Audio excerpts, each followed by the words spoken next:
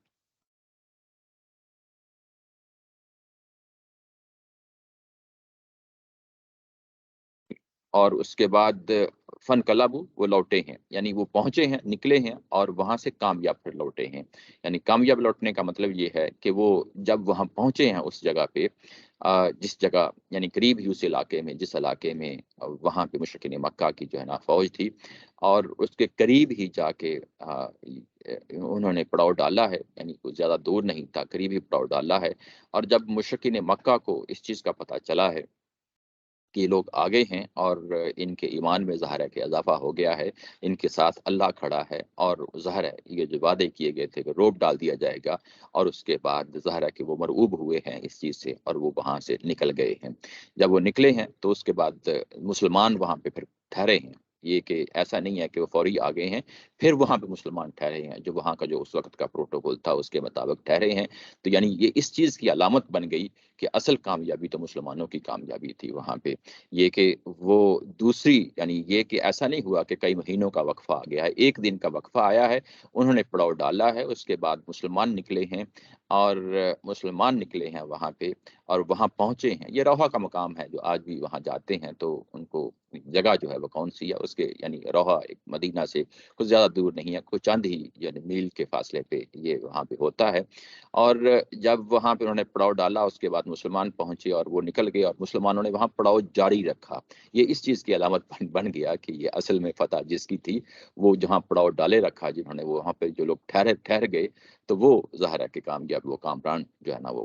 کہلائے فن قلبوا بنعمت من اللہ، تو اللہ کی نعمت کے ساتھ جو ہے نا وہ وہاں سے لوٹے۔ اب یہ اللہ کی نعمت کے ساتھ لوٹے اور فضل کے ساتھ لوٹے۔ اب اس کو ذرا کمپیئر کریں آیا نمبر 171 کے ساتھ۔ 171 میں اگر آپ دیکھیں تو پیچھے جو بات کہی گئی تھی یستبشرون بنعمت من اللہ وفضل، یعنی وہاں پہ وہ لوگ ہیں جو یعنی شہید ہو گئے ہیں اللہ کے راستے میں، اور وہ بشارتیں حاصل کر رہے ہیں، اور اللہ تعالیٰ کی ذات ان کو نعمت اور فضل کی بشارتیں دے رہی ہے۔ گو کہ ان کا نعمت اور فضل تو وہ ہے جو ان کو رزق مل رہا ہے، ان کی بشارتیں ہیں جو ان کو مل رہی ہے، لیکن جو دنیا کے اندر زندہ ہیں ان کو بھی یہاں پہ نعمت ملی ہے اور بشارت ملی ہے، وفضل یعنی فانقلبوا بنعمت من اللہ، ابھی زندہ ہیں، اور وہی الفاظ یہاں پہ استعمال ہوئے ہیں۔ اب یہ سوچنے کا مقام ہے، غور و فکر کرنے کا مقام ہے کہ وہ کس پہلو سے جو ہے نا وہ اللہ کے نعمت اور فضل میں لوٹے ہیں۔ یعنی یہ کہ ان کا ایمان بڑھ گیا، یہ کہ جو ہے نا اللہ کے جو وعدے ہیں ان پہ ان کا یقین بڑھ گیا، اور وہ ایسا ہی ہوا جیسا کہ ان کے ساتھ جو ہے نا وعدے میں ہوا۔ یعنی ایک وہ موڈ ہے جو اللہ تعالیٰ کی ذات ان کو دکھانا چاہتی ہے، اور ایک وہ موڈ ہے جس میں وہ انہوں نے خود آنا ہے، یعنی صبر کی صورت میں اور تقویٰ کی صورت میں۔ تو جب وہ صبر اور تقویٰ میں آ گئے اور اوپر سے اللہ تعالیٰ کی نصرت بھی آ گئی، تو یہ جو جو ایک طرح کی جو ہے نا جو سچویشن بنتی ہے، اس کے لیے نعمت کا لفظ استعمال کیا ہے، اور اس کے لیے فضل کا لفظ استعمال کیا ہے۔ گو کہ عام حالات میں بھی ہم مسلمان جو ہے نا وہ یہی چاہتے ہیں کہ ہمیں جنگوں سے پناہ مانگنی چاہیے، لیکن یہاں پہ یہ کہ جنگ نہ ہو، کوئی نقصان نہ ہو، جانی نقصان نہ ہو، مالی نقصان نہ ہو، اور اس کے بعد ہم اللہ کے حکموں کی پیروی بھی کرتے رہیں، تو یہ یقیناً ایک نعمت ہوتی ہے، ایک فضل ہوتا ہے، جس کا یہاں پہ حوالہ دیا گیا ہے۔ اور اس کے بعد کہا ہے کہ لم